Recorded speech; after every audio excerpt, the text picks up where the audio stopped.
Assalamualaikum dan selamat sejahtera. Okey, untuk hari ini kita akan belajar bab 3 iaitu sosial budaya masyarakat kerajaan alam Melayu. Okey, dalam bab ini kita akan belajar 4 subtopik iaitu bahasa dan tulisan, yang kedua persuratan, ketiga seni bina dan yang keempat struktur sosial. Okey, cikgu sertakan kepada kamu akronim bagi tajuk ini. Akronimnya iaitu BS kuasa 2. Okey, B adalah untuk bahasa dan tulisan, P persuratan, yang pertama untuk seni bina dan S kedua adalah untuk struktur sosial. Okey. Subtopik 3.1 bahasa dan tulisan. Okey, objektif pembelajaran yang akan diperolehi oleh murid adalah di akhir pembelajaran ini, murid dapat menerangkan sosio budaya masyarakat kerajaan alam Melayu dari aspek bahasa dan tulisan serta persuratan. Seterusnya, objektif pembelajaran yang kedua adalah membuat penilaian kepentingan kehidupan berorganisasi dalam membentuk kemakmuran negara.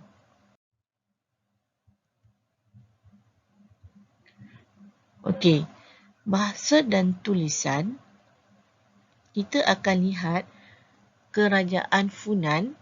Okey, bahasa utama yang digunakan oleh kerajaan Funan adalah bahasa Sanskrit. Buktinya, terdapat penemuan batu bersurat Funan yang bertarikh pada abad kedua. Dan asal tulisan, masyarakat Funan menggunakan tulisan berasaskan tulisan orang Hu yang menggunakan tulisan orang India. Dan masyarakat Funan juga menggunakan kalender iaitu kalender Saka yang berasal India. Okey. Seterusnya kerajaan Champa.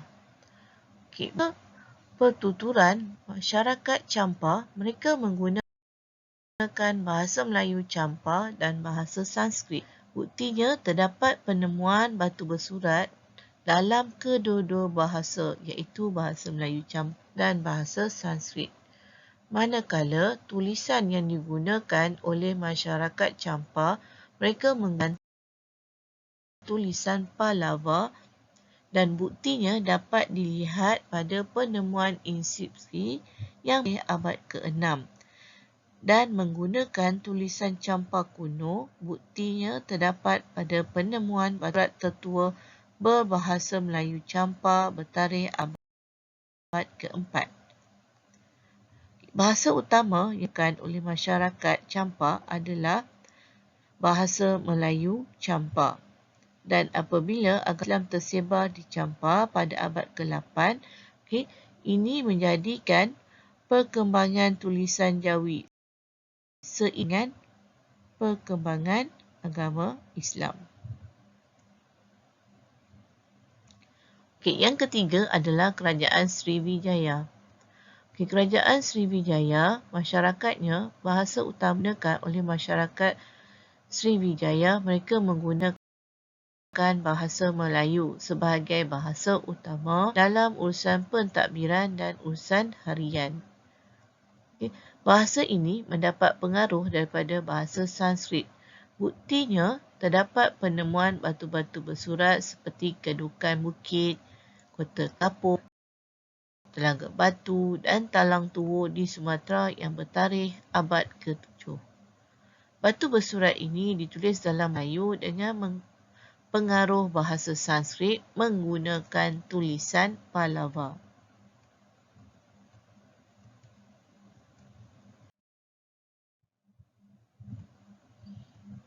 Seterusnya, bahasa dan tulisan dalam kerajaan Angkor.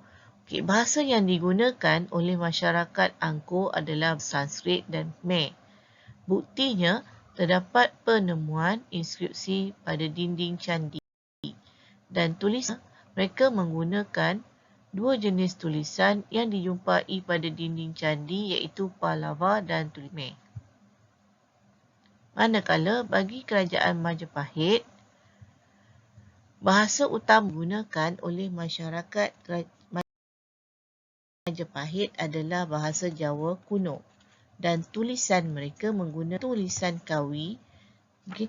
Tulisan Kawi merupakan tulisan yang berasal daripada India dan perkataan Kawi ini diambil daripada istilah Kavi dalam bahasa Sanskrit yang bermaksud penyair.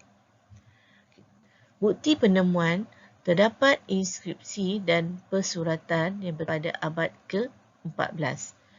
Selepas agama Islam tersebar, masyarakat Majapahit menggunakan huruf-huruf Arab dalam tulisan dan huruf-huruf Arab yang digunakan untuk menulis bahasa Jawa dikenal sebagai tulisan Pegon. Dan yang terakhir adalah kerajaan Kedah. Bahasa yang digunakan oleh masyarakat Kedah Tua adalah bahasa Sanskrit, manakala bentuk pula adalah tulisan Pallava dan buktinya adalah berdasarkan penemuan batu di Sungai Mas dan Ceruk Tok Kun yang bertarikh abad ke-5.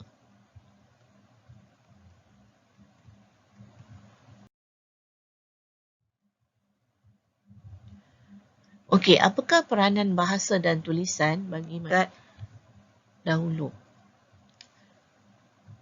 Okey, yang pertama, peranan bahasa dan tulisan adalah sebagai alat komunikasi utama bagi masyarakat kerajaan alam Melayu.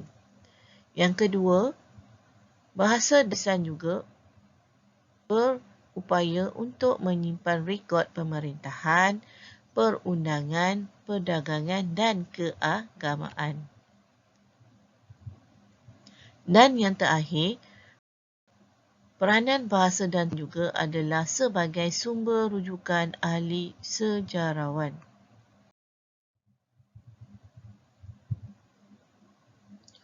Okey, seterusnya kita pergi ke subtopik yang kedua iaitu persuratan.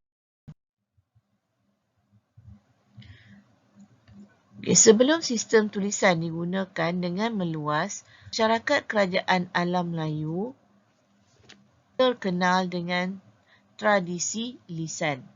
Okay. Kemudian, tradisi lisan lahir berdasarkan alam sekeliling dan tema utama tradisi lisan adalah bertemakan asal-usul, binatang, nasihat, seloka, dan adat. Apabila lahirnya sistem tulisan, maka persuratan semakin berkembang dalam masyarakat alam Melayu. Dan aktiviti persuratan ini dapat membuktikan bahawa berkembangnya keintelektualan masyarakat alam Melayu. Bukti kegiatan persuratan awal kerajaan alam Melayu ditemukan dalam bentuk batu bersurat.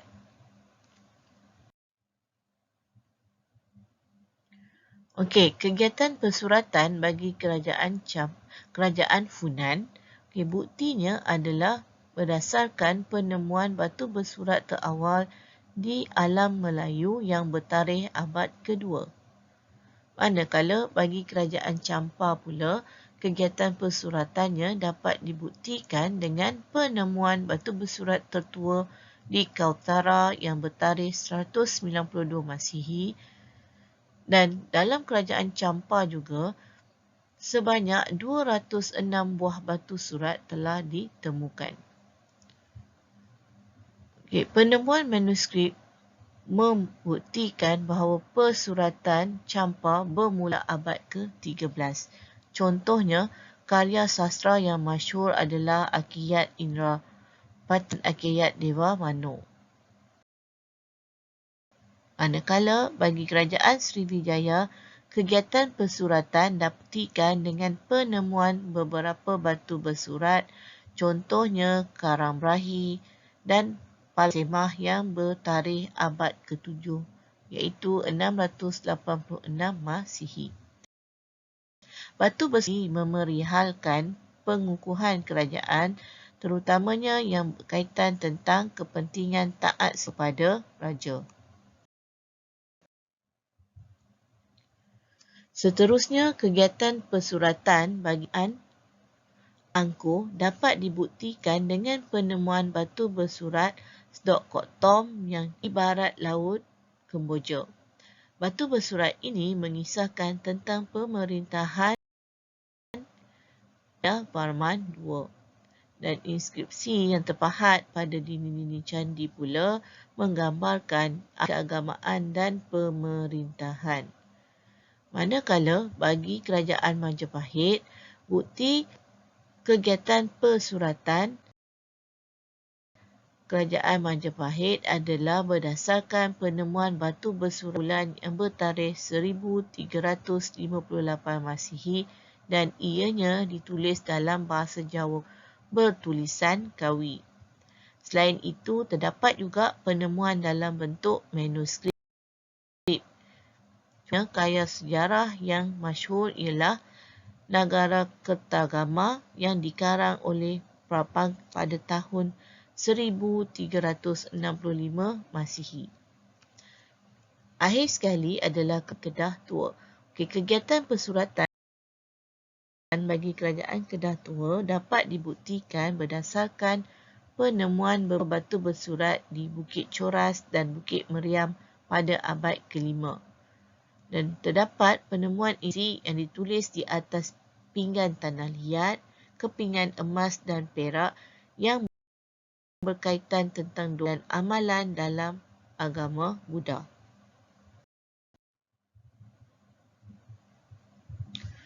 Okey, pengaruh persuratan dalam kerajaan alam Melayu dapat dilihat dalam dua bidang, iaitu epik sastra India dan sastra Islam.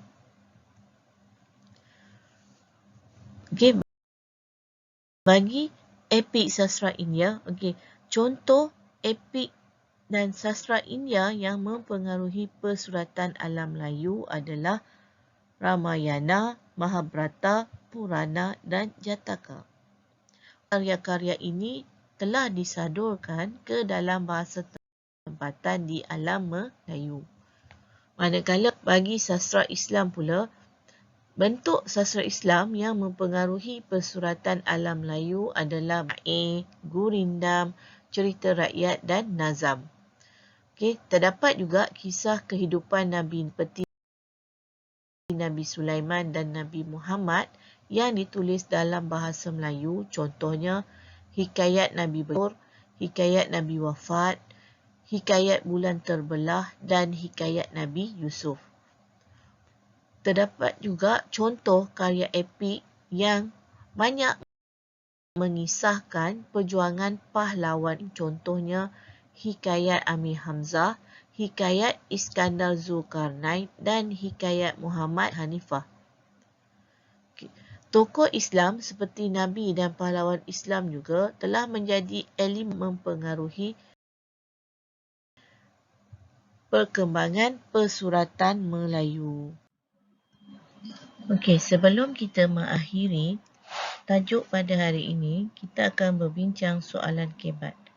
Soalan kebat yang pertama, mengapakah generasi masa kini perlu menghargai warisan kerajaan alam Melayu? Generasi masa kini perlu menghargai warisan kerajaan alam Melayu kerana ia menggambarkan kehebatan tamadun silam. Selain itu juga dapat dijadikan sebagai rujukan generasi masa kini.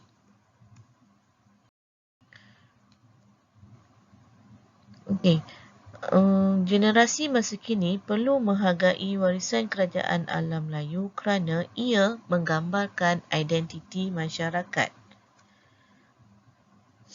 Malahan ia juga dapat meningkatkan semangat patriotisme dalam kalangan masyarakat. Dan akhirnya, ia dapat untuk mendapatkan iktirafan daripada masyarakat luar. Okey, soalan kebat yang kedua. Apakah kepentingan kebijaksanaan pemimpin dalam mentadbir negara? Apabila kita bercakap tentang pemimpin, ini menunjukkan bahawa struktur sosial dalam sesebuah negara. Sebab apabila ada pemimpin, mesti ada orang yang dipimpin. Ada golongan pemerintah, akan ada golongan yang diperintah. Ini menunjukkan struktur sosial. Okey, dan kenapa perlu adanya pemimpin yang bijak untuk mentadbir negara? Kerana mengelakkan kekayaan negara dirampas oleh kuasa luar. Selain itu juga untuk mewujudkan kestabilan negara. Dan kepentingan kebijaksanaan pemimpin dalam mentadbir negara adalah untuk menjalinkan kerjasama dengan negara maju yang lain.